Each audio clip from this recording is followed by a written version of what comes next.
Hello and welcome back to my channel. In today's video we're going to be taking a detailed breakdown look at the brand new Transformers Studio Series releases. We've now got official images of Jetfire, Dark of the Moon Megatron, as well as the World War II Bumblebee, and also Optimus Prime combined with Jetfire. Starting things off, we're going to be taking a look at one of my most highly anticipated Studio Series figures, the Dark of the Moon Leader Class Megatron. Now, Megatron was a figure that originally we never got a leader class figure of him in the Dark of the Moon movie, and I remember so wanting one back in 2011. This figure I think does a fantastic job. It definitely improves drastically upon the original Voyager class figure that we were left with. As you can see, he does have his trademark shotgun, as also he's got a real life fabric cloth. You can also see some remnants of a chain wrapped around his chest, which is very accurate. And turning to the closer up image of Megatron's face, the battle damage is clearly evident. He seems to have been given this kind of rusty wash throughout his robot mode, which I think looks really accurate.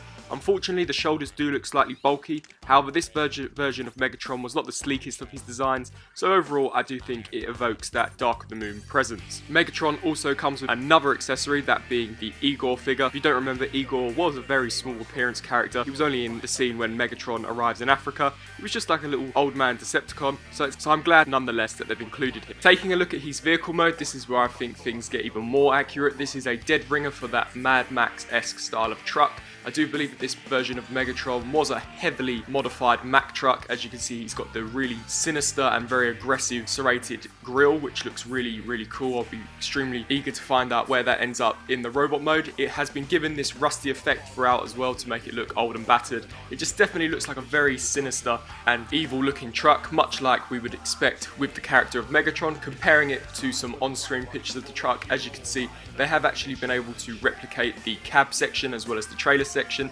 Initially I wondered how they'd incorporate the trailer section into the robot mode, but as you can see here, it is evident that they have actually managed to do that. The paint applications look really good. As you can see, the rims on all the wheels have been picked out in a silver paint, and the tarp, as well as that chain that we saw in the robot mode, appears to wrap around the oil tank at the back of the truck. So overall, I think that this figure looks really good. Here we have an in-packaged picture of Megatron, as you can see, with all of his accessories displayed, the shotgun, Igor, as well as the cloak. We've also got this fantastic looking CG render of the Dark of the Moon version of Megatron, and in the background it is evident that we will be getting that Africa scene as the designated backdrop for this figure. Next up, we have another fantastic looking leader class figure, this being Jetfire, as seen in Revenge of the Fallen, an extremely faithful and very accurate representation of the character. The original leader class figure was a reasonably good figure, however this one just seems a lot more streamlined and seems to distribute the different parts where they're desired to be. As you can see, the head sculpt is absolutely fantastic and looks exactly how Jetfire looked in the movie. We can see on the upper arms some evidence of mechanical detailing, such as red wires and blue mechanical components. We've got some fantastic detailing on the crest of Jetfire's head. So overall, just a fantastically looking accurate figure. Here we have an official image of Jetfire in his SR-71 Blackbird alt mode. This is a fantastic representation of the alt mode that we very briefly saw in the Revenge of the Fallen movie. As you can see, when comparing it to the actual SR-71 Blackbird, it is almost identical in every single aspect. It does seem to have some robot kibble on the underside, as you would come to expect with a very sleek looking aircraft, but nonetheless it looks really good. Here is probably one of the most coolest images we have of Jetfire. Here he is combined with Optimus Prime, as seen in the final battle of Revenge of the Fallen. This is a fantastically,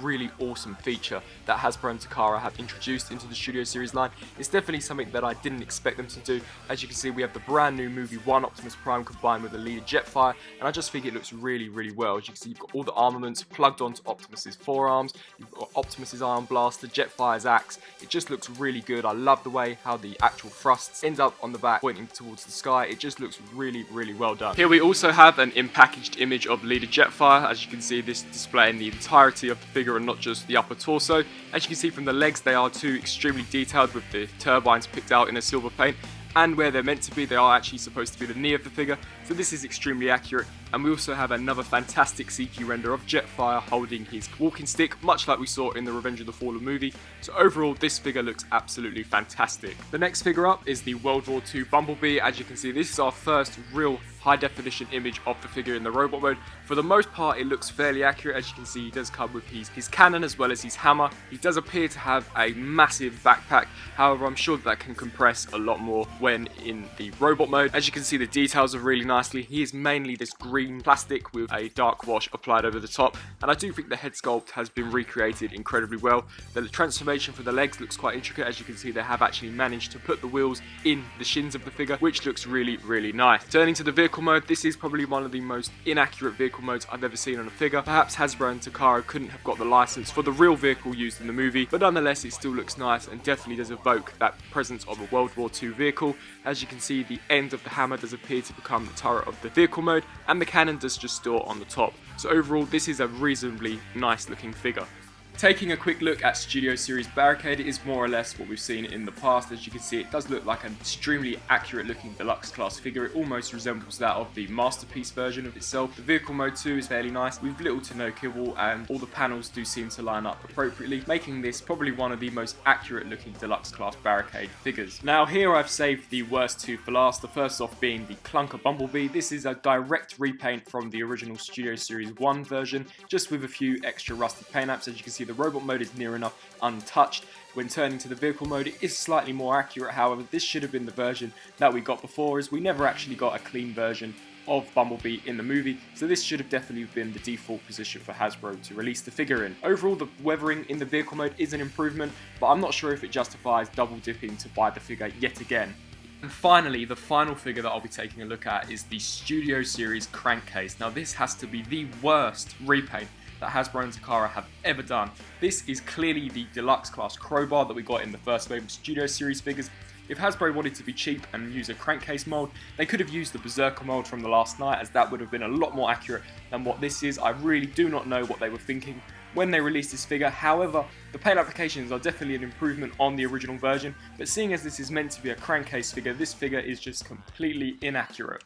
Very quickly before I end this video, here is an in-packaged image of Bone Crusher in his robot mode. As you can see, he does look like a fairly nice figure. He is a lot smaller than I originally thought. As you can see, these are standard Voyage class boxes, and he just about fills the center of the packaging, which is such a shame, as I did want this figure to be slightly larger. The next image we have is the new Studio Series Optimus Prime from the first movie, a heck of a lot more accurate than the first version we got. However, this should have been yet again the default approach that we got when they first released that figure. My only hope is that they have slightly increased the scale of this figure, as I believe the Studio Series Optimus was always quite small when compared to the other figures. So there you have it. Those are my thoughts on the upcoming Studio Series releases. As you can tell from my talkback, we have some fantastic releases coming out, such as the Leader Jetfire, the Dark of the Moon Megatron, the World War II Bumblebee, and the new and slightly improved Optimus Prime. I also think Bone Crusher is a fairly nice figure. However, we have some really, really bad ones, such as Crowbar, aka Crankcase, and the clunker Bumblebee. I hope that you enjoyed this video. If you did, please let me know down in the comment section below. I do believe that these figures should start appearing in the new year. I don't believe that there are any Studio Series figures that will be out before the end of this year, so expect this wave to hit very early in January 2019. Thank you for watching.